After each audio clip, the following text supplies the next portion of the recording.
شادیوں میں نیوتا کا حکم۔ آج کل شادیوں میں جو لفافے دینے کا رواج ہے اور سب کے نام اور پیسے بھی لکھ کر دیے جاتے ہیں، تو کیا نیوتا دے کر شادی کا کھانا کھانا جائز ہوگا؟ یہ جو نیوتا کی رسم ہے نا، لفافہ گیری، یہ ناجائز ہے، اور یہ رشوت ہی کے زمرے میں، یہ قرض کے زمرے میں آتی ہے یہ چیز، کیونکہ سب کو پتہ ہوتا ہے کہ فلاں نے دینا ہے، پھر ہم نے بھی اس کی شادی میں یہ واپس کرنا ہے، تو اسی کو تو قرض کہتے ہیں۔ اور اس میں بڑا مسئلہ یہ ہے کہ لا یحل مال امرئ مسلم الا بطیب نفس منہ، نبی صلی اللہ علیہ وسلم نے فرمایا کسی مسلمان کا مال اس کی دل کی خوشی کے بغیر حلال نہیں ہے۔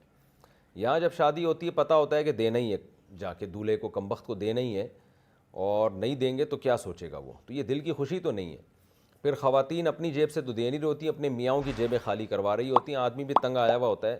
کہ یار یہ کیا مصیبت میں ڈال دیا، آج کل مہنگائی کا دور ہے، خرچے ویسے ہی پورے نہیں ہو رہے۔ اب بیگم صاحبہ کا ایک خرچہ یہ بھی ہے کہ جو وہ اپنی فلانے ریلیٹو کی شادی میں جا رہی ہیں تو دلہن کو انہوں نے پیسے دینے ہیں، آپ جا رہے ہیں تو آپ کو بھی دولہے کو پیسے دینے ہیں۔ یہ ڈرامہ ایک شروع ہو گیا ہے، خود بھی ہنسی خوشی زندگی گزارو، دوسروں کو بھی تمیز سے زندگی گزارنے دو۔ میں نے تو جب بھی شادی کی الحمدللہ تو پابندی لگائی ہے، بھائی کوئی نیوتا و شیوتا، کوئی کسی کو مجھے لفافے میں پیسے دینے کی اجازت نہیں ہے۔ تو ہم نے تو پہلی جب شادی ہوئی تو اس میں تو میں نے جو دعوت جب چلائی ہے تو اس میں سب کو پہلے سے بتا دیا تھا کہ کوئی لفافہ گیری نہیں ہوگی، تو ایک آدمی نے بھی نہیں دیے۔ تو ایک بوڑھے میاں تھے، انہوں نے دیے پیسے، لیکن وہ بوڑھے تھے اور والد صاحب کے اور ہمارے بزرگوں میں شمار ہوتا تھا، تو وہ ان کی بزرگی کی رعایت کر کے میں نے لے لیے، لیکن باقی کسی نے بھی نہیں دیے۔ ایک اعلان چلا ہے، کسی نے بھی نہیں دیے، اس کا مطلب لوگ پہلے سے ذہنی طور پہ تیار تھے کہ یار نہیں دینے، لیکن شرم مروت میں دے رہے ہوتے ہیں۔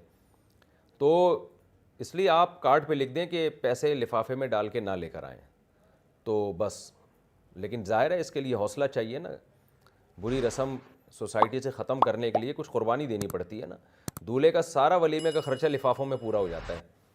تو ڈرامے بازی کر کے ولیمہ کھلا رہا ہوتا ہے کہ میں جیسے بڑا خرچہ کر رہا ہوں۔ کیا خرچہ کر رہے ہو؟ سارا تو تم نے لفافوں میں واپس لے لیا ہے۔ تو یہ فضول رسم ہے، دل کی خوشی سے نہیں ہوتی۔ ہدیہ وہ ہوتا ہے جس سے محبت بڑھے اور دل کی خوشی سے ہو، تو اس لیے بعد میں کبھی موقع ملے دے دیں، بھائی تمہاری شادی ہوئی تھی 1 مہینہ پہلے تو میں سوچ رہا تھا گفٹ دے دوں، چلو یہ اب دے رہا ہوں میں گفٹ، اس طرح سے کر لینا چاہیے۔ گناہ والی تقریب میں کھانا بنانا۔ میں کھانا بنانے کا کام کرتا ہوں اور زیادہ تر ہمارے کام غیر مسلم میں ہی ہوتے ہیں، وہاں مکس گیدرنگ ہوتی ہے اور میوزک بھی چلتا ہے، تو کیا ہمارے لیے وہاں ہمارا کھانے کا جو کاروبار ہے وہاں جائز ہے یا نہیں؟ نیز یہ کام سے نمٹنے کے بعد اگر ہم وہ کھانا کھاتے ہیں تو کیا وہ کھانا ہمارے لیے جائز ہوگا یا نہیں؟ عالم صاحب دہلی سے۔ دیکھیں گناہ کی محفل میں، کیونکہ مکس گیدرنگ ہے، میوزک بھی ہے، گناہ کی محفل میں جانا حرام ہے، ناجائز ہے۔ ہاں کوئی ضرورت ہو، چاہے وہ دینی ضرورت ہو یا کوئی مادی ضرورت ہو، تو پھر جانا جائز ہے۔ تو دینی ضرورت کیا ہے؟ کوئی عالم بیان کے لیے جاتا ہے، وہاں پہ تبلیغ کے لیے جاتا ہے، تو پھر جانا جائز ہے، ظاہر ہے، بلکہ فرض ہے۔ اور مادی ضرورت کیا ہے کہ کاروبار، تو اب چونکہ آپ وہاں براہ راست گناہ میں شریک نہیں ہیں، آپ تو کھانا پکا کے آپ کا ایک بزنس ہے، تقسیم کر رہے ہیں،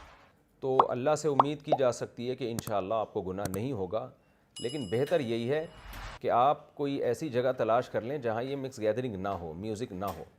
کیونکہ بہرحال اس مجلس میں بیٹھنے سے انسان کا دل متاثر ہوتا ہے اور دل میں سیاہی آتی ہے، کالک آتی ہے دل میں۔ حدیث میں آتا ہے نیک لوگوں کی صحبت میں بیٹھو گے تو اس کی مثال ہے خوشبو کی، اور اچھے لوگوں کی صحبت میں بیٹھو گے تو اس کی برے لوگوں کی صحبت میں بیٹھو گے تو اس کی مثال ہے بھٹی کی، تو اس میں اسمیل تو آئے گی نا آپ کو،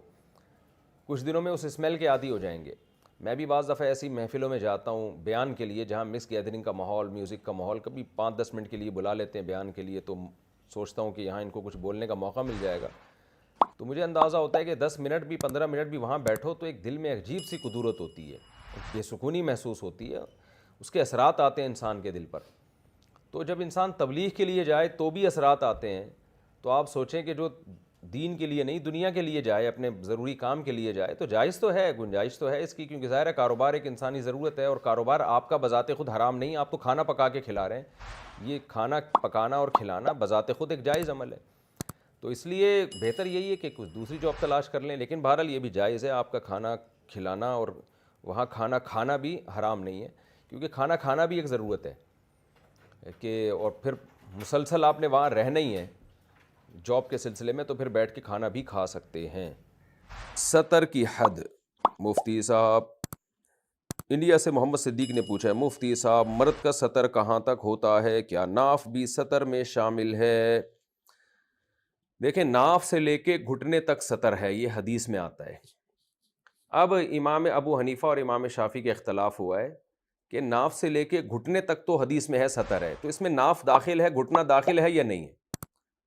تو امام ابو حنیفہ کی رائے یہ کہ ناف سطر میں داخل نہیں ہے، گھٹنا داخل ہے، جبکہ امام شافعی رحمۃ اللہ علیہ کی رائے یہ ہے کہ گھٹنا داخل نہیں ہے، ناف داخل ہے۔ تو بہتر تو یہی ہے کہ دونوں کی رائے پر عمل کریں اور احتیاط پر عمل کریں، ناف کو بھی چھپائیں، گھٹنے کو بھی چھپائیں۔ اور اگر یہ مشکل ہے آپ کے لیے کسی وجہ سے تو پھر ایک فقہ کو فالو کرنا چاہیے۔ تو امام ابو حنیفہ کے نزدیک تو جو چونکہ بر صغیر میں انڈیا پاکستان میں فقہ حنفی ہی ہے 99%، بلکہ اس سے بھی زیادہ 99.9% اہل سنت والجماعت میں فقہ حنفی ہی کو فالو کیا جاتا ہے۔ تو پھر 1.5 اینٹ کی الگ سے مسجد نہیں بنانی چاہیے انسان کو، جو جمہور کا مذہب ہے اسی کو فالو کرنا چاہیے۔ تو یہی ہے کہ ناف سطر میں داخل نہیں ہے لیکن گھٹنا سطر میں داخل ہے۔